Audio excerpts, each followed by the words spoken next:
টানা ৩১ বছর ক্ষমতায় থেকেও যার বিরুদ্ধে কোনো প্রকার ব্যক্তিগত দুর্নীতির অভিযোগ মেলেনি তিনি হলেন সিঙ্গাপুরের প্রেসিডেন্ট লি কুয়ান ইউ। তিনি শুধু একটি দেশ পরিচালনা করেননি, ছোট্ট একটি দ্বীপকে বিশ্বের অন্যতম উন্নত রাষ্ট্রে পরিণত করেছেন। ১৯৫৯ সাল থেকে ১৯৯০ সাল পর্যন্ত একটানা ৩১ বছর তিনি দায়িত্বে ছিলেন। এত দীর্ঘ সময় ক্ষমতায় থেকেও তার বিরুদ্ধে কোনো প্রকার দুর্নীতির দাগ লাগেনি, যা আজও বিশ্বের রাজনীতিতে বিরল এক উদাহরণ। সিঙ্গাপুর স্বাধীন হওয়ার পর ছিল একটি ছোট্ট দ্বীপ, দরিদ্র এবং অনিশ্চয়তায় ভরা একটি দেশ।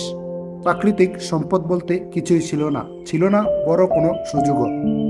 কিন্তু লি কুয়ান ইউ বিশ্বাস করতেন যে সঠিক নেতৃত্ব, কঠিন পরিশ্রম এবং সৎ প্রশাসন একটি জাতির ভাগ্য বদলে দিতে পারে। তিনি দেশের উন্নয়নকে সবচেয়ে বেশি গুরুত্ব দিয়েছেন এবং শিক্ষা ব্যবস্থা আধুনিক করতে দুর্নীতির বিরুদ্ধে জিরো টলারেন্স চালু করেছেন। বিশ্বের বড় বড় কোম্পানিকে সিঙ্গাপুরে এসে বিনিয়োগ করার জন্য আকৃষ্ট করেন এবং সিঙ্গাপুরকে নিরাপদ এবং পরিচ্ছন্ন একটি আধুনিক রাষ্ট্র হিসাবে গড়ে তোলেন। আজকের সিঙ্গাপুরের উন্নতির পিছনে তার দূরদর্শী নেতৃত্ব অবদান সবচেয়ে বেশি বলে মনে করেন অনেকেই।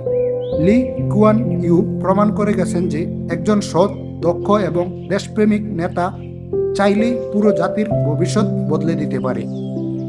ছোট্ট একটি দেশকে তিনি শুধু উন্নত করেননি, বিশ্বের সামনে একটি উদাহরণ হিসেবে দাঁড় করিয়েছেন। তাই সিঙ্গাপুরের নাম উচ্চারণ করা হয় গভীর শ্রদ্ধা এবং সম্মানের সাথে।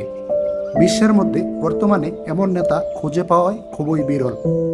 দেশের যারা নেতৃত্ব দিয়ে থাকেন তাদের নিজ থেকেই নিজের দেশকে ভালোবাসতে হবে এবং বিশ্বের রোল মডেল হিসেবে তৈরি করতে হবে।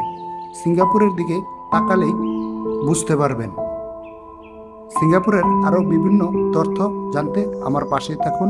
সবাই ভালো থাকবেন, সুস্থ থাকবেন। আল্লাহ হাফেজ।